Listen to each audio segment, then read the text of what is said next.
Stuff like this, just war, assassination, nuclear war, you can't be a lazy thinker. Yeah, You've right. really got to, Dig deep. You got to dig deep.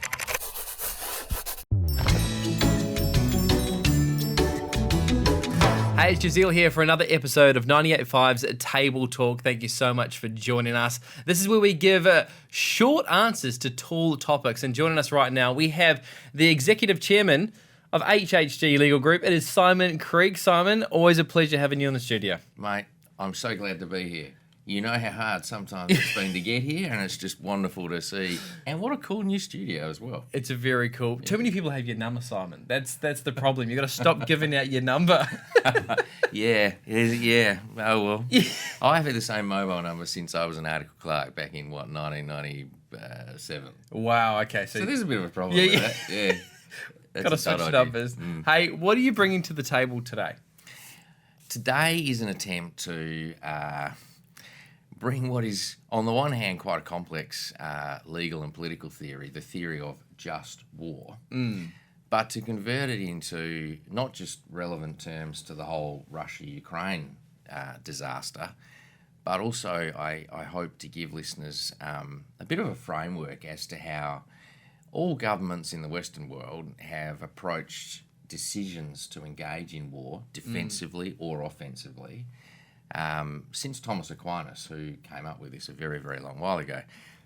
It's legal, it's political, it's also theological. There's quite a bit of theology tied up in it. And just war theory, I think we were talking about this earlier, just to make it really clear to everybody, just war theory does not mean any war is good. And not for 1 minute do we want to get misrepresented there. But it's like, how do you decide as a government, and as a government with a Christian heritage, let's say, when you should go to war defensively and when perhaps you need to actually be not the aggressor, but start a war in order to protect greater interest? Tough questions, and this theory attempts to steer us through it. Yeah. I hope we can sort of walk away today with a good, plain English understanding of it all. Fingers crossed. Fingers crossed. Okay, so let's start right back at the basics then. What is a just war and the theory behind it? Yeah. If you really boil it down, there's kind of always been 5 steps to the test, if you like. And no one's meant to agree with them all. Okay. The idea here is not to spruik a theory. It's just to get us all thinking about how would you and I decide whether to step into, say, Ukraine, perhaps more than we have so far. Yeah, right. And what would we want our Prime Minister to be thinking?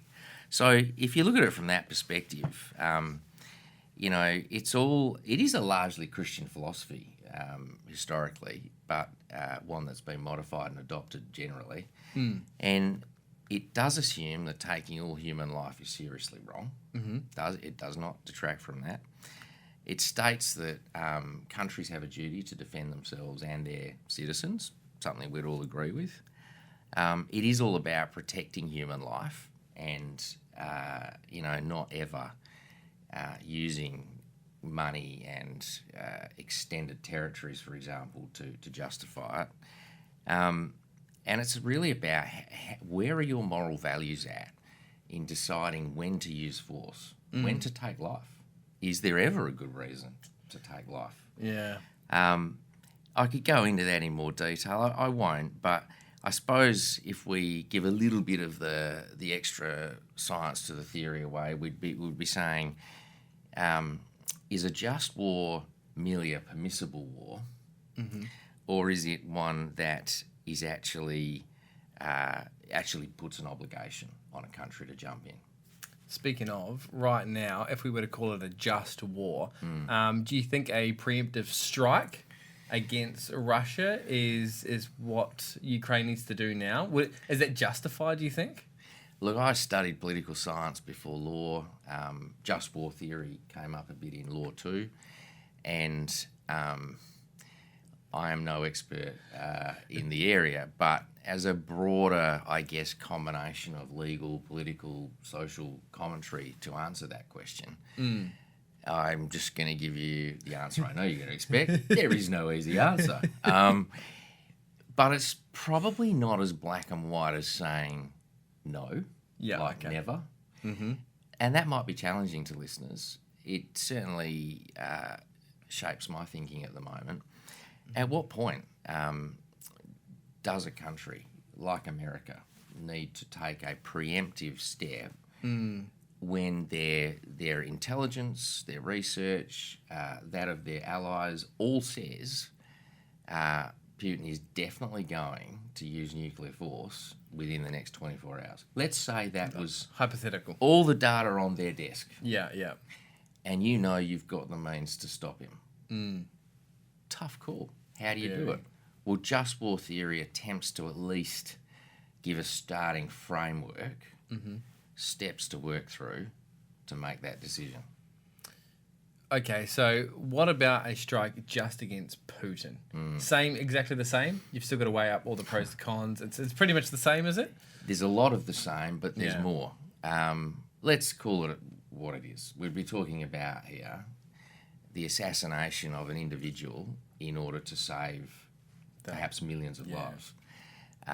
This dilemma's been around since the beginning of war. I mean, let's think about the multiple assassination attempts on Hitler during World War II. Let's think more recently of you can call them what you like, and America will wrap this up in all sorts of ways, but America has assassinated multiple leaders in the last 30, 40 years in order to protect its country, its citizens, etc. Now, you can take whatever political stance on that you want. I'm not going to buy into that today. But the fact of the matter is it's a real live current issue when you look at Putin. If the data, again, all shows that he is actually really in charge, I mean, there's a lot of debate about that, but it does seem to be the case. He doesn't seem to be the most sane individual on the planet of the Earth. That's a big worry. But there are other laws now. So the United Nations and a whole raft of other laws I won't bore everyone with do talk about special rights of the leaders of nations to defence, and they make it pretty clear. I mean, international law, let's say, makes it clear the assassination of a state leader is illegal. Yep. That hasn't stopped America in very recent times. Right. So how have they justified it? How would we justify it in the whole Russia-Ukraine scenario? Yes, the just war framework is, and I just encourage anyone to Google this, by the way, because there's some good simple summaries. It might help your own thinking on this. But then we've got to ask, at what point is the taking of an individual life a whole different thing to defending Ukraine against an aggressor? And it is different. And what I find fascinating is that, yes, this whole thing has always had a theological basis. It's about morals, it's about values. And let's just say I think the Bible has some fascinating and really relevant input into how I think we should all think about this. Yeah, because what have you taken away from a theological point of view? Because there's many wars. The Bible is full of wars. Yeah. What should we be taking away from that? Or what have you taken away from that? Again, I'm no theologian, but I've had the privilege of at least trying to learn the Bible, the whole Bible, for most of my life. I reckon we've got to just be clear about the difference between the Old Testament and the New Testament, for starters. I mean... Agreed. I think we'd all agree with that one. You know, these are different times, and God's made it really clear. These are different times.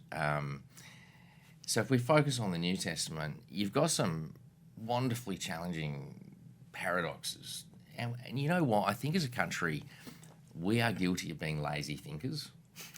And what I love about trying to apply the Bible to stuff like this, just war, assassination, nuclear war, you can't be a lazy thinker. Yeah, You've really got to, dig deep. You got to dig deep. Christians in particular. I mean, if you say you're a Christian, if you say you believe the Bible is the Word of God and it's your sort of manual for life, well, you got to get to know it pretty well. Yeah. So, I've got a few notes here that I think all I'm going to do really is ask more questions and give answers here. But at least it's provoking us to think more and not be lazy, right? well, that's what I hope. And I'm as guilty of it as anybody. Don't worry. It's been a good challenge for me. But questions like, is Christianity actually a passive religion? I mean, you got schools of thoughts there. Was Jesus, when he walked the earth, only ever passive? Did he bring about the concept of righteous anger?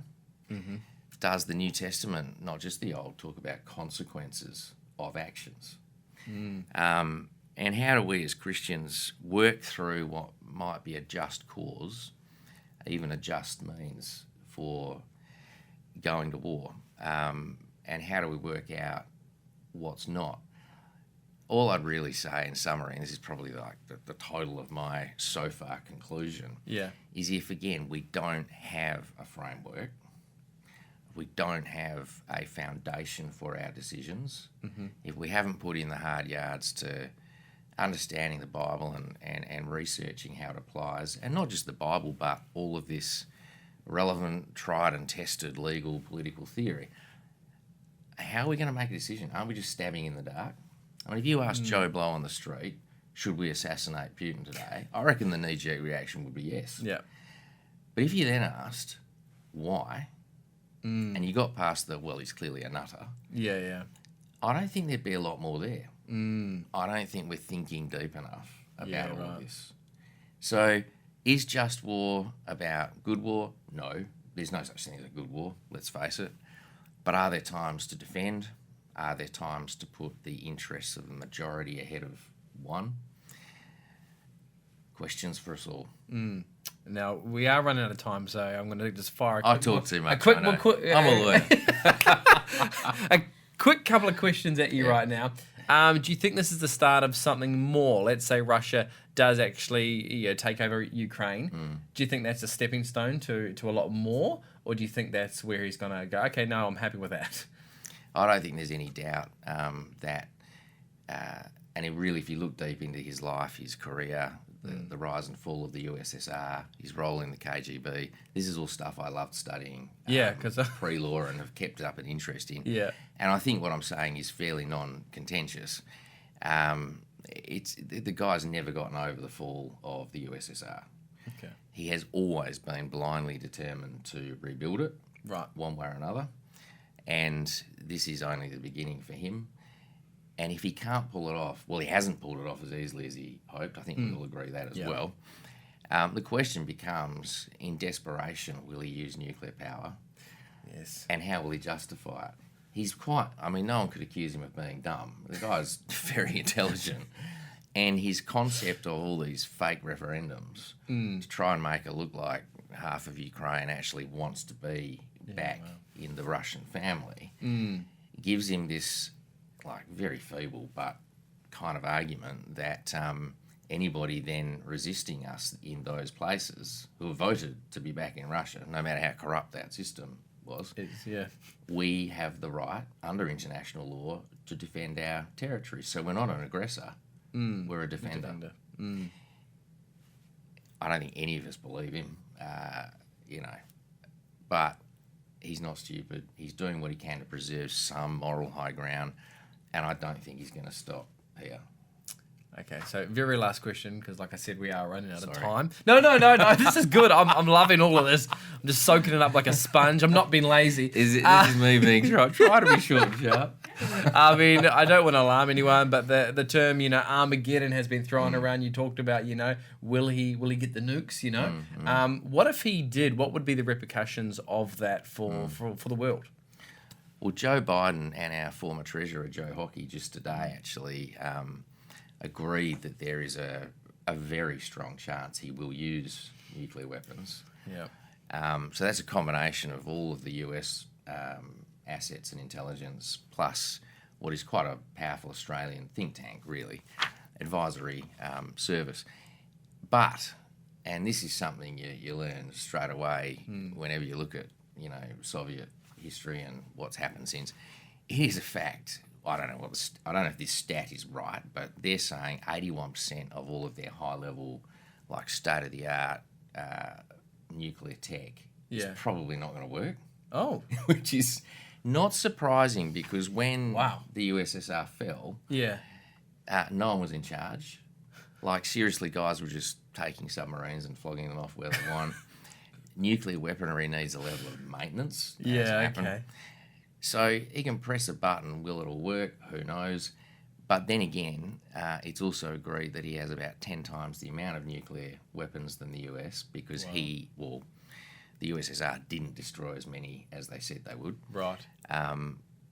And I think there's a real chance he will use a small range. They call them tactical nuclear weapons, i.e. it's meant to have like a small effect.